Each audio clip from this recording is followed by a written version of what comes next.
which generates continuous signal without any input. Okay, to create oscillations, we require to follow three conditions. What are the three conditions?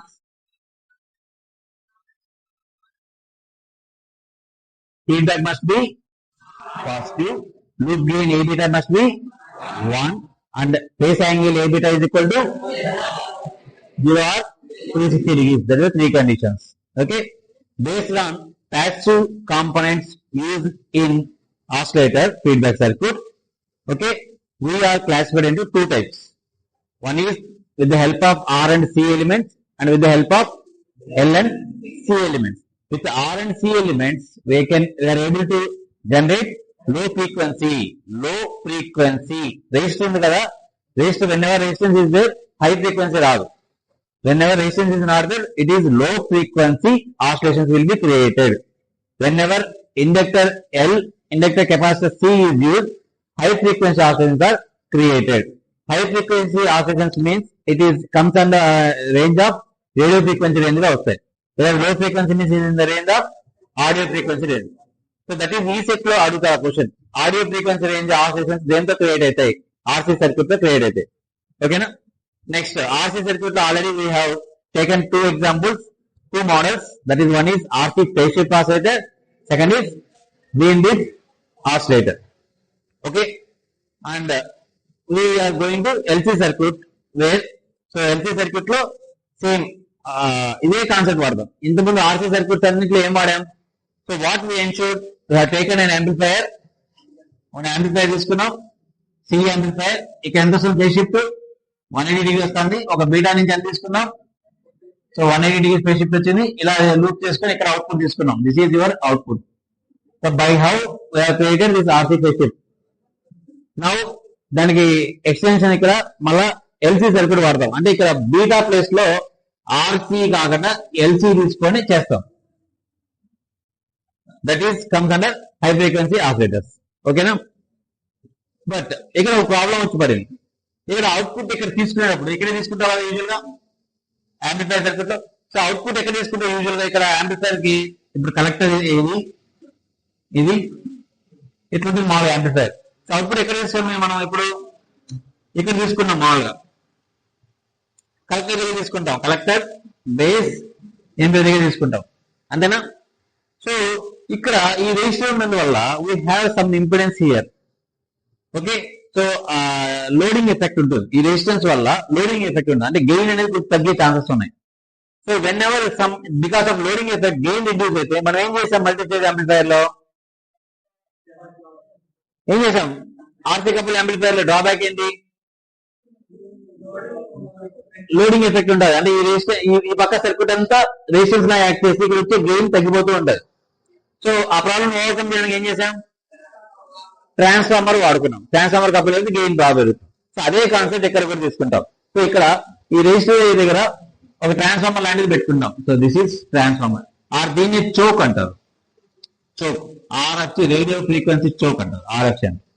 So transformer full symbol గీయకుండా ఇట్లా గీసుకుంటారు. What is why we are using this RFC? High frequency slow gain reduce అవుతుంది కాబట్టి, loading effect ఉంటుంది కాబట్టి. లో frequencies లో ఈ ప్రాబ్లం లేదు. Whenever high frequency this problem comes into picture. So అందుకోసం మనం ఈ RFC తీసుకున్నాం. Is it clear now? So ఇక్కడన్నా ఫుల్ సర్క్యూట్ ఇట్లా డ్రా చేసాం. Okay, so this is VCC, this is your ground. Now ఎవరి feedback circuit ఇక్కడ రావాలి, ఇక్కడ ఫీడ్బ్యాక్ సర్క్యూట్ కావాలి, ఇక్కడ ఫీడ్బ్యాక్ సర్క్యూట్ కావాలి.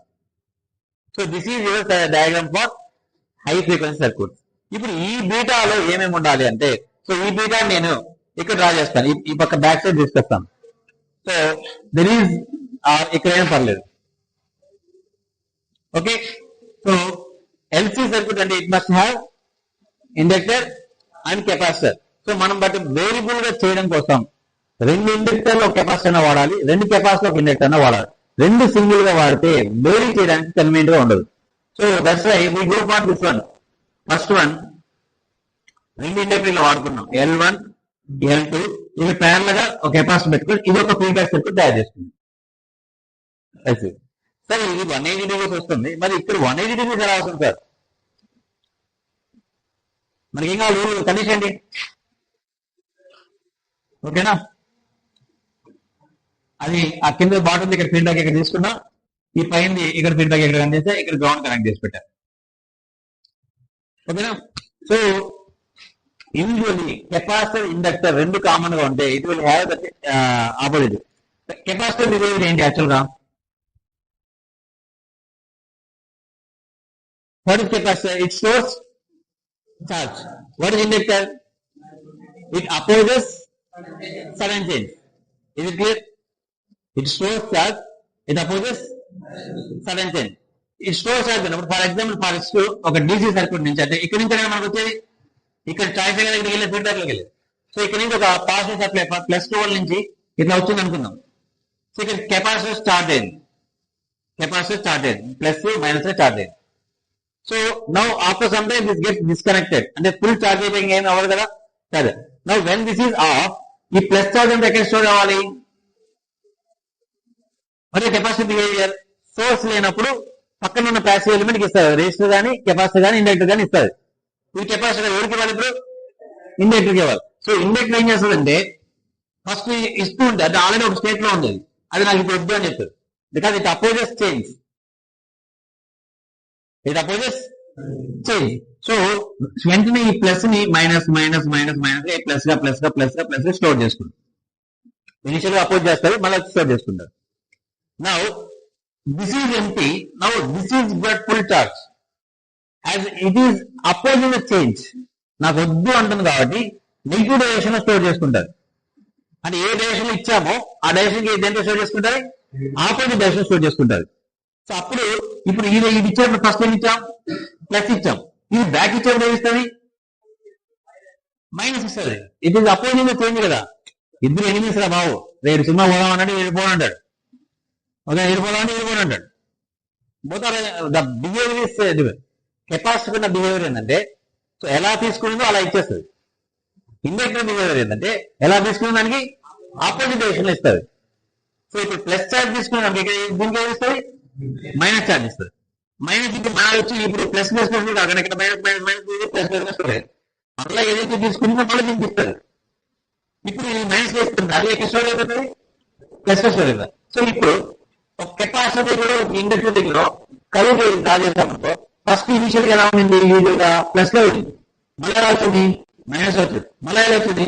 ప్లస్ వచ్చింది, మళ్ళీ మళ్ళీ మైనస్ వచ్చింది. ఇట్లా ఈ రెండు ఆడుకుంటూ ఉంటాయి. సార్ మీరు అనొచ్చు, సార్ కాసేపు ఆడుకున్నాక ఎనర్జీ లాస్ అయ్యి అందుకే ఇక్కడ ఉండేది.